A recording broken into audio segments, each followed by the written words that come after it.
What's going on, guys? This is Kaishara. Welcome back. So we are back with another video. On this video, we are going to cover top 5 deck cards to play in August 2024 OCG format. So we are going to cover the most spiciest and most intricate cards to counter the metagame right now. So before we venture on our top 5 list, we are going to assimilate what is the meaning of tech cards in my own dictionary. So what are tech cards now? Cards that see seldom play on the side deck and sometimes main deck of most people. So these cards are not really represented enough on side deck and main deck of most people. And also, despite being unpopular, these cards can have so much value against the meta decks on the format. So it can definitely be very surprising and can be your X factor against the best decks available, and also often labeled as spies or cards that may surprise the current metagame. So these are very uncanny, very unpopular, and not that really convenient choices. So it will definitely surprise a lot of people in this format. So without further ado, moving on towards our top 5. We do have top 5 power filter. So this floodgate is gaining some representations on side deck of most people. It is a very unconventional card. It can definitely show up on some decks that could play around against and around this floodgate as well. So it could potentially be a card to stop the combo decks from playing, and also decks like Q-Bell that will eventually lose towards the power filter, and other decks with low attack monsters can definitely lose against this card, and also a floodgate that can be answered easily. So the major trend in OCG right now are people are neglecting the back row shenanigans in the format. They are disregarding the threats of floodgates. They don't really play Cosmic Cyclone anymore, Red Reboot, and other back row removals like Lightning Storm and Evilly Match. So they just want to use the popular hand traps and also going for sideboard cards.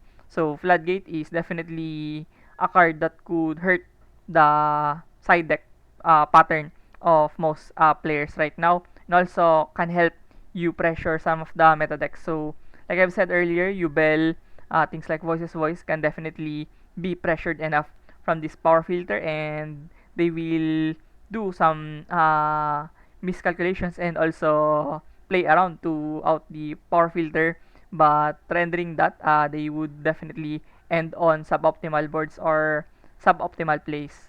So yeah, moving on towards the decks that can be toppled by power filter. So we do have Voices Voice, of course, with 0 attack monsters, and rather low with 50 attack, and also Yubel with 0 attack monsters. So they would instantly lose against power filter because they cannot land their monsters on their field. So moving on towards our top 4, we do have the Waboku. So this very old card, no, from the Yugi Kaiba era, the dual monster era, are still gaining relevance in 2024. Imagine that, how long it took for Waboku to definitely shine on its own this modern Yu-Gi-Oh! No? So now we do have the perfect format for Waboku to shine.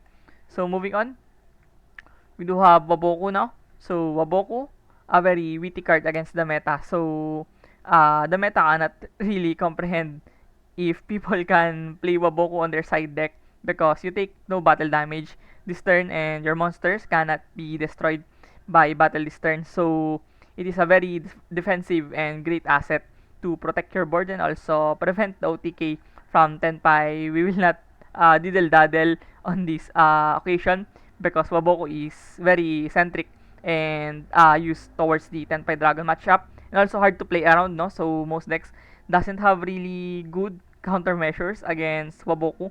So they would definitely pass their turn or just break your board in some way, like Little Knight Banish and other stuff. So yeah, it is definitely worth taking for, because Waboku is a card that can help you survive a turn and potentially mount a comeback the next turn when you have your resources and your turn available, and also aids your Tenpai Dragon problems. Of course, if your deck really loses bad to Tenpai Dragon, it is very conclusive because Tenpai Dragon is the most popular deck into this metagame.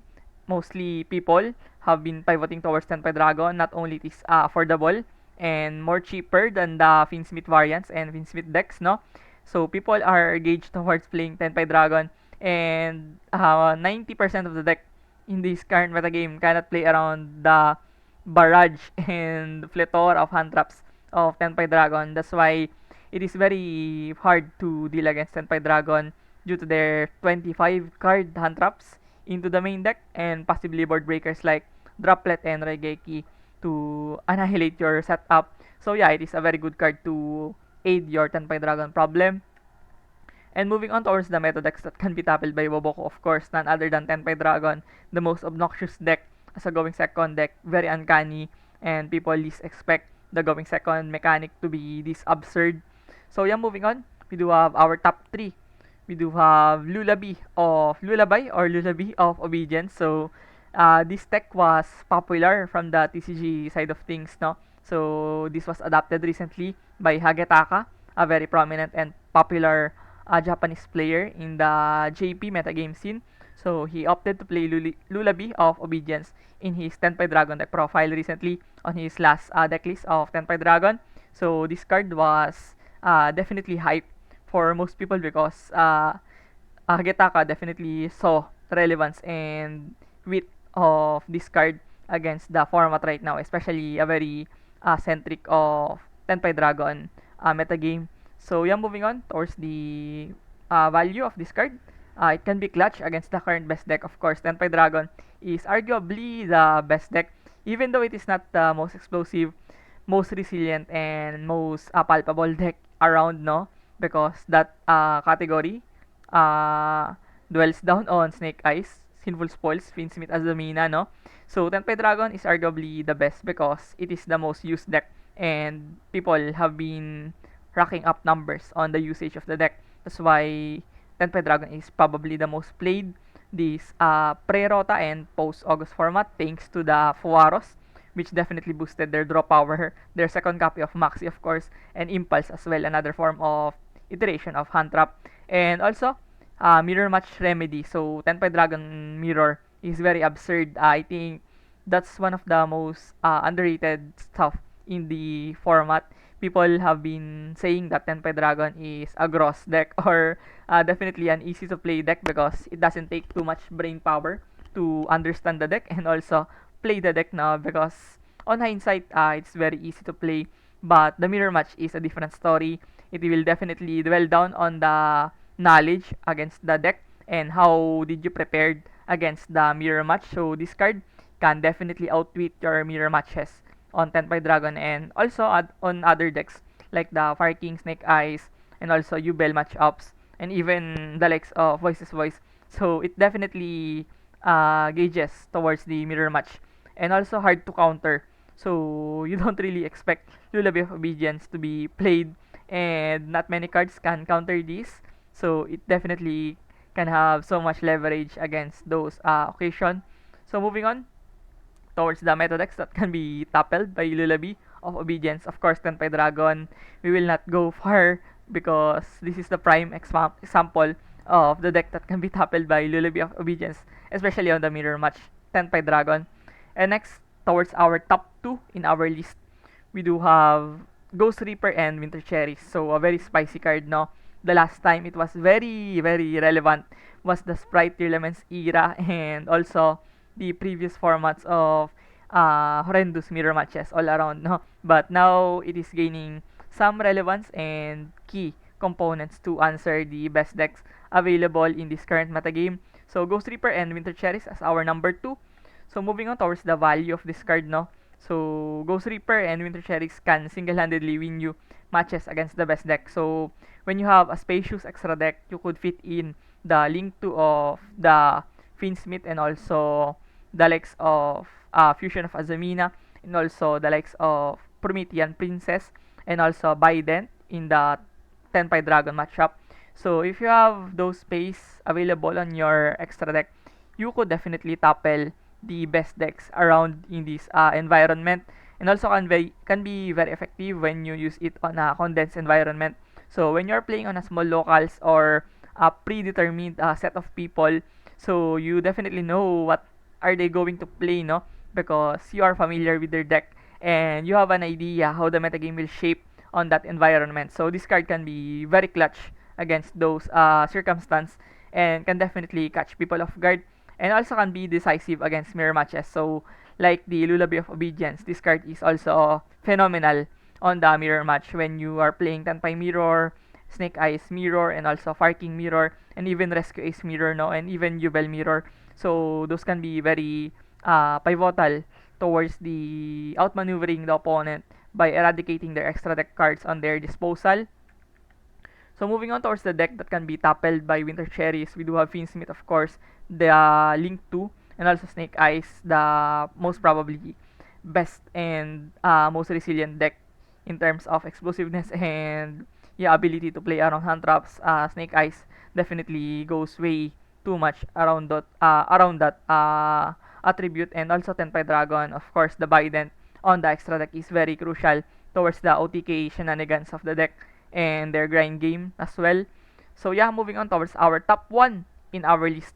We do have Power Sync Stone. So this is the most hottest floodgate in the side deck of many people, and many people are pivoting towards Power Sync Stone because the likes of Anti-Spell Fragrance and even Summon Limit and other stuff can be backfired against them, and also pretty hard to play around themselves, no? So it is also telegraphic because anti-spell and summon limit are very popular sideboard options right now for a very long time now since the previous format. So now they are bringing a different type of beast in this Power Sync Stone. So yeah, moving forward on our description, we do have Power Sync Stone as a relentless floodgating card that has very huge capability. So this card is used to stop the opponents from playing the game and also mitigate the card effects of most people because people can only do 2 effects in a single turn around this Power Sync Stone, so they could definitely struggle when they are not really careful on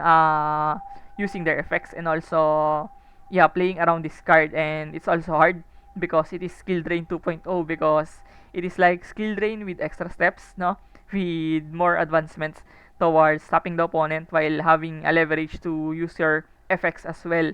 So also can be capitalized depending on how you will leverage with this card.